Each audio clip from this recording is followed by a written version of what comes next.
आप देख रहे हो सच्ची घटनाएं। सच्ची घटनाओं के इस नए एपिसोड में एक बार फिर आप सभी का स्वागत है। आज की सच्ची घटनाओं में जानेंगे कि कैसे राजीव एक बार जंगल में फंस जाता है और उसे अपनी जान से हाथ धोना पड़ता है। एक बार की बात है कि राजीव और उसके 3 भाई माता पिता एक शहर में रहा करते थे। शहर क्या, तब वो एक छोटा कस्बा हुआ करता था, लेकिन उन्हें जानवरों पालने का बहुत शौक हुआ करता था। उनके घर में 2 बकरियां, गाय, भैंस, ये सभी चीज़ें थी जिनका दाना पानी उनके पिता पास के ही जंगल से लाया करते थे और उन्हें चराने भी उसके पिता ही जाया करते थे। एक बार की बात है कि राजीव के पिता की तबीयत खराब हो जाती है। शरीर अस्वस्थ होने के कारण राजीव जानवरों के लिए चारा पानी करता था और चारा लाने के लिए उसे एक दिन जंगल भी जाना पड़ा। वैसे तो राजीव कभी जंगल नहीं गया था और ना ही उसे कभी इन चीज़ों का शौक था, लेकिन मजबूरी में राजीव को आज जंगल जाना पड़ा। जैसे ही वह जंगल की ओर बढ़ा तो उसने देखा कि पूरे जंगल में शुरुआत में उसे कहीं भी पेड़ और पत्तियां नहीं मिली, क्योंकि वहाँ के आसपास के लोग, गांव वाले, वहाँ पर कई जानवरों को चराने के बाद, बकरियों के लिए पत्ती तोड़ने के बाद वहाँ पर पत्तियां ही नहीं बची थीं। लेकिन राजीव पहली बार जंगल गया था, इसलिए वह आगे बढ़ता ही चला जाता है और राजीव जंगल के इतने अंदर चला जाता है, वहाँ पर वह देखता है कि पूरे जंगल में हरियाली है और पेड़ इतने नज़दीक हैं कि आसपास उसे आसमान तो दिखाई ही नहीं दे रहा था।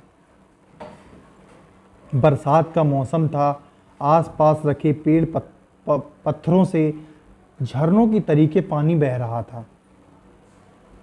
ये सब देख राजीव का मन व्यथित हो गया और वह पहले से ही थका हुआ था। उसने सोचा कि पहले थोड़ा आराम कर लूं, इन पत्थरों पर सर रख के थोड़ा आराम कर लूं, उसके बाद पत्तियां काट लूंगा। जैसे ही राजीव ने सर रखकर आराम करने की सोची, उसे एक गहरी नींद आ गई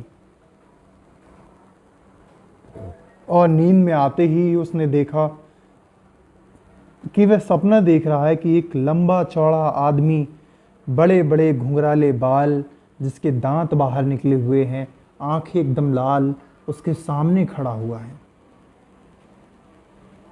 यह सब देख राजीव की आंख अचानक खुल जाती है और वह देखता है कि वहां उसे कोई भी दिखाई नहीं देता है।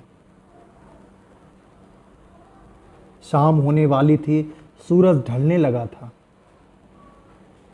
लेकिन वह जल्दी जल्दी पत्तियां काटता है, लेकिन उसके दिमाग में वही सपने की बात घूमती रहती है और वह डरते डरते पत्तियां काटता रहता है। पत्तियां काटने के बाद जैसे ही उसने अपना गट्ठर बनाया और एक पोटली बनाकर जैसे ही उसने सर पर रखा और आगे चलने लगा, तो उसे अचानक से याद आता है कि वह किस ओर से आया है, किस ओर जाएगा, वो ये रास्ता भूल जाता है। तभी उसको पास में ही कुछ आवाज़ें सुनाई देती हैं। वह उन आवाज़ों के चक्कर के लिए उनके पीछे पीछे चला जाता है और वह जाकर देखता है कि 2 लोग आपस में बात कर रहे हैं और उनकी पीठ दिखाई दे रही थी उसको। जैसे ही वह उनके पास पहुंचा और उनसे पूछा कि भैया, क्या आप मुझे ये रास्ता बता सकते हो कि मुझे अपने घर के लिए किधर से जाना है? इतना पूछते ही वो दोनों लोग वहाँ से ऐसे गायब हो जाते हैं जैसे वहाँ पर कोई था ही नहीं। इतना देख राजीव के सर से पैरों तक पसीना छूट जाता है और वह बहुत घबरा जाता है। वह वहाँ से लौटकर अपनी वापस दूसरी दिशा में आता है और थोड़ी दूर चलने के बाद एक बहुत भयानक भालू उसके सामने दौड़ता हुआ चला आता है।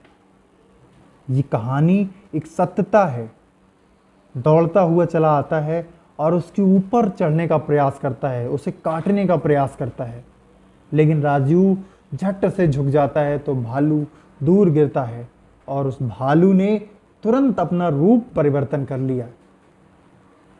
रूप परिवर्तन करने के बाद वह एक भयानक आदमी का रूप ले लेता है, जिसके बड़े बड़े कान, बड़ी बड़ी नाक और बड़े बड़े दांत और उसके होंठ कटे हुए, ऊपर के नीचे के गालों में कई चोट के निशान थे, सर फटा हुआ और हाथों पैरों में बड़े बड़े बाल और आंखें लाल लाल। इतना भयानक चेहरा देखकर राजू वहीं पर बेहोश हो जाता है। रात हो जाती है।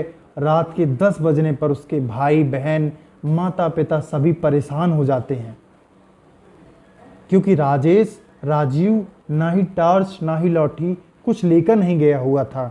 इसलिए उसके घर वालों को बहुत चिंता होती है और उसके घर वाले उसे ढूंढने के लिए निकल पड़ते हैं।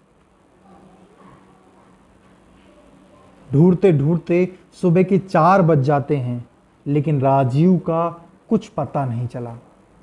मुझे उम्मीद है आपको ये कहानी अच्छी लगी होगी और आपको आगे सुनने का भी मन कर रहा होगा।